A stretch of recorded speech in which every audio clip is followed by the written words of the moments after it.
The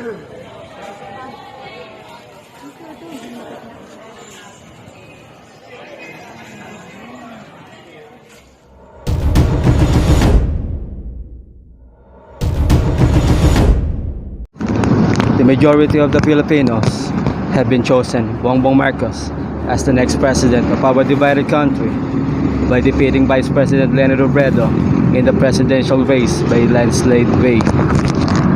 But some of her supporters and other supported presidential candidates, some of them were labor activists and students, were still protesting in front of Comelec office in Intramuros. They were questioning the impending victory of BBM, why we can accept the fact that Bongbong Marcos is the one who chosen by the majority of our fellow Filipino people. We're just hoarding our country by means of our continuing protest. The 2022 Philippine election is over and we have a winner and we must respect it.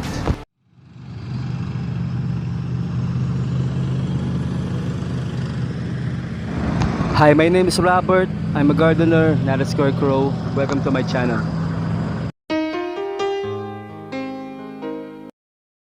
Today we're not gonna talk about plants. I'm not gonna show you a tutorial on how to propagate a pecaro plant, just like this pecaro plant, because this video is about the greatest presidential candidate who lost an election and to ever accept a defeat.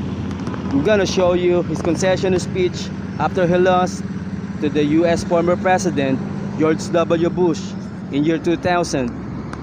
The supporters of losing presidential candidates and the losing presidential candidates must watch this video.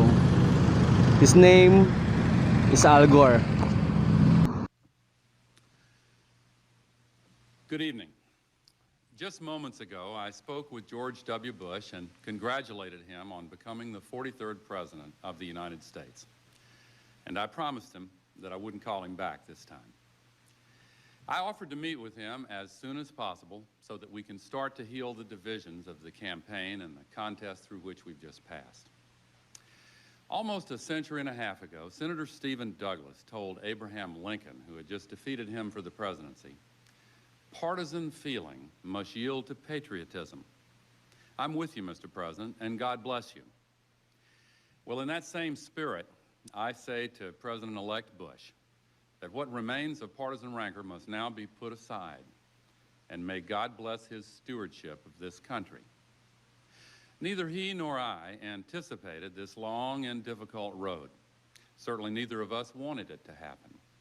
Yet it came, and now it has ended, resolved as it must be resolved through the honored institutions of our democracy. Over the library of one of our great law schools is inscribed the motto, "Not under man, but under God and law." That's the ruling principle of American freedom, the source of our democratic liberties. I've tried to make it my guide throughout this contest, as it has guided America's deliberations of all the complex issues of the past 5 weeks. Now the U.S. Supreme Court has spoken. Let there be no doubt, while I strongly disagree with the court's decision, I accept it. I accept the finality of this outcome, which will be ratified next Monday in the Electoral College.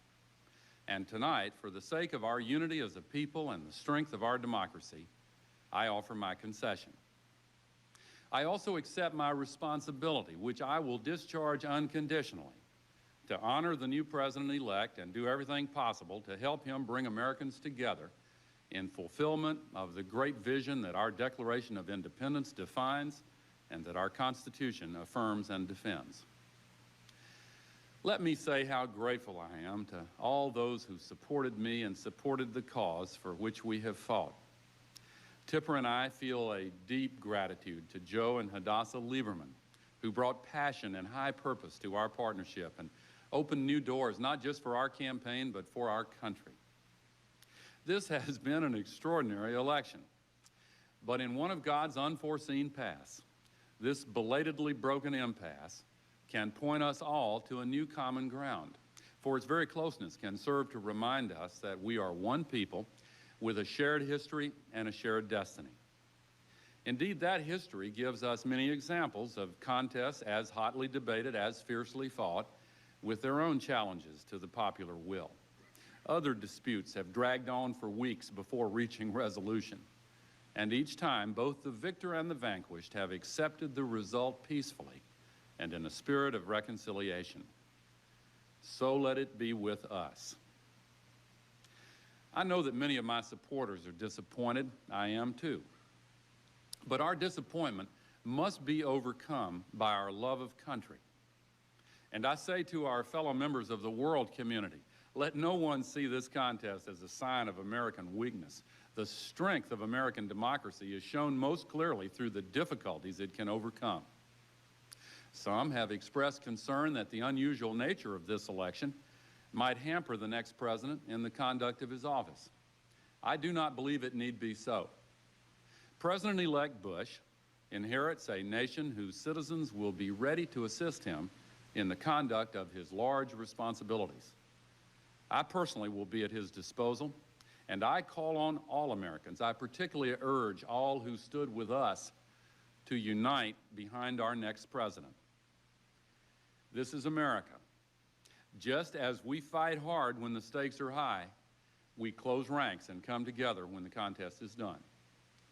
And while there will be time enough to debate our continuing differences, now is the time to recognize that that which unites us is greater than that which divides us. While we yet hold and do not yield our opposing beliefs, there is a higher duty than the one we owe to political party. This is America, and we put country before party. We will stand together behind our new president. As for what I'll do next, I don't know the answer to that one yet. Like many of you, I'm looking forward to spending the holidays with family and old friends. I know I'll spend time in Tennessee and mend some fences, literally and figuratively.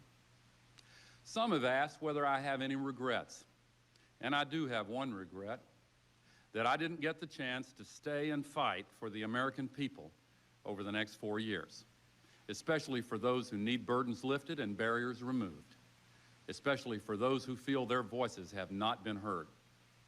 I heard you, and I will not forget. I've seen America in this campaign, and I like what I see. It's worth fighting for, and that's a fight I'll never stop. As for the battle that ends tonight, I do believe, as my father once said, that no matter how hard the loss, defeat may serve as well as victory to shake the soul and let the glory out. So for me, this campaign ends as it began, with the love of Tipper and our family, with faith in God and in the country I have been so proud to serve, from Vietnam to the vice presidency, and with gratitude to our truly tireless campaign staff and volunteers, including all those who worked so hard in Florida for the last 36 days. Now the political struggle is over, and we turn again to the unending struggle for the common good of all Americans and for those multitudes around the world who look to us for leadership in the cause of freedom. In the words of our great hymn, America, America, let us crown thy good with brotherhood from sea to shining sea. And now, my friends, in a phrase I once addressed to others, it's time for me to go. Thank you, and good night, and God bless America. It's too emotional. I admire that guy. The world had the respect for him. He is the greatest man to ever accept the defeat. He is the one of the best president of the U.S. has never had. If we really love our country, let's accept our defeat, just like Al Gore, and accept the fact that Bongbong Marcos is our next president. So see you next time. There's a next time.